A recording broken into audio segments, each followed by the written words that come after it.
Hi everyone, Leah here from EurekaCrystalBeads.com with another helpful beading video for you. Before I get started, just a quick reminder to go check out the rest of our channel, and if you like what you see, hit the subscribe button and notification bell and you'll always know when we're posting new content. What I have for you today is a really sweet and simple necklace that is wonderful for Mother's Day, or really anytime you want to celebrate those special people in your life and wear a little part of them around your neck. So this is a birthstone necklace, and we're featuring here the new sterling silver chains that we're going to be carrying on our website, EurekaCrystalBeads.com. And one of the other things we carry are Swarovski crystal bicones in every single color that represents a birthstone. And one of the things we're also going to do is we're going to link you below to a blog post that we have. And that blog post will go over all of the Swarovski crystals that correspond with birthstones, and we'll link you to a bunch of beautiful products. So you don't even have to stick with this tiny size if you don't want to. But what I do like about this tiny size, which is a 4mm bicone, is that it's really versatile. You're going to get a lovely everyday necklace that you can either layer with something else or simply get a lot of use out of because it'll be a beautiful understated look. So what I have here are the first three birthstones that I'm going to be featuring. If this were to be a gift for my mother, I have my birthstone right in the middle for July. This is Swarovski Crystals Ruby. I have May for my brother, and I have Aquamarine for my dad. And I'm going to show you how I do these little dangles by doing the final crystal, which is a sapphire colored crystal to represent my mother's birthday in September.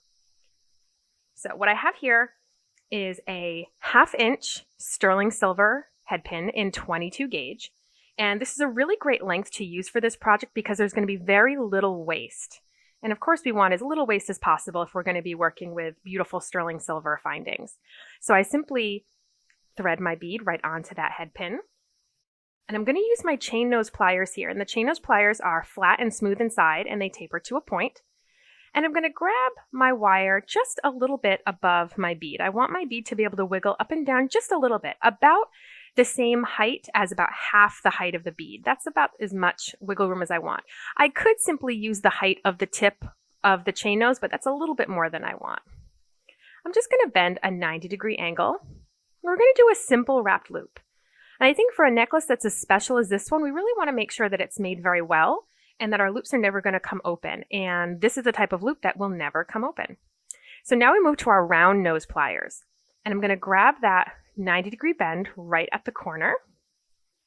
And I'm going to start to roll my loop around my pliers. I'll have to shift my pliers a little bit, as you can see.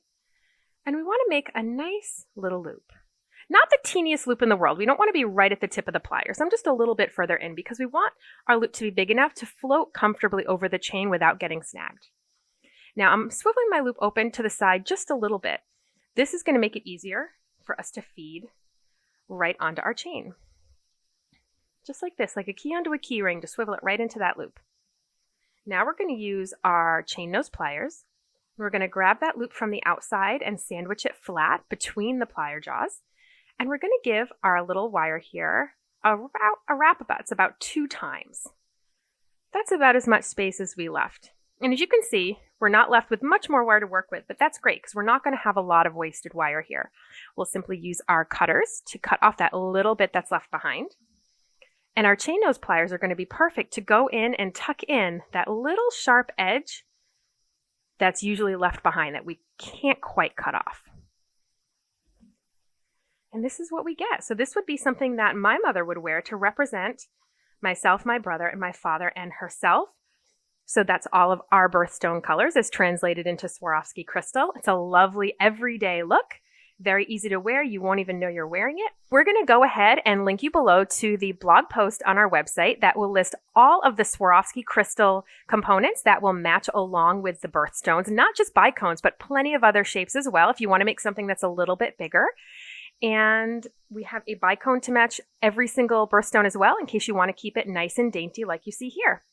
All right, folks, that wraps it up. Thanks for watching. Make sure to visit us on over at EurekaCrystalBeads.com for all the materials I used in this video, and hopefully we can satisfy all of your beading and jewelry needs.